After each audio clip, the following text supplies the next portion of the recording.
Yo, what's up mga idol? So, kakauwi lang namin mga idol. At kakatapos rin namin magtrabaho. So, grabe, sobrang busy ngayon mga idol. So, sa video ko kanina mga idol, nasabi ko na nung nakaraang taon, magsi 7 months kami nun. So, may natanggap kami sa company mga idol. Katulad ngayon, summer vacation bonus. Noong una, nakatanggap kami ng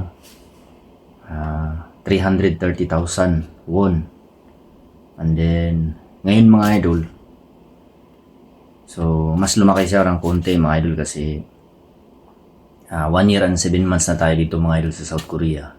So, blessed talaga kami mga idol sa company namin.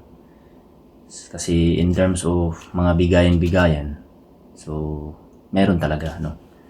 And then ngayon mga idol, ang in-expect namin mga idol, kahit mga 500,000 won lang siguro, no? So, nagulat kami mga idol kasi yung in-expect namin na 500,000 won, mas sobra pa pala dun, no?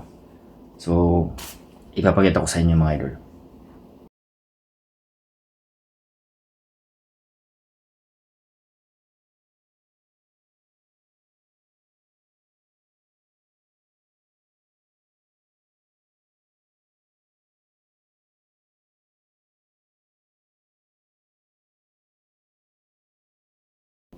Oh, ayan. Kaya siguro para sa akin, isa din ako na nagpapasalamat, no, or bless talaga sa company, no, na napuntahan ko.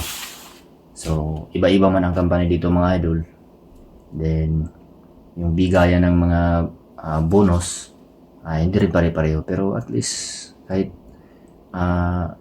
konti lang, basta at least meron, no.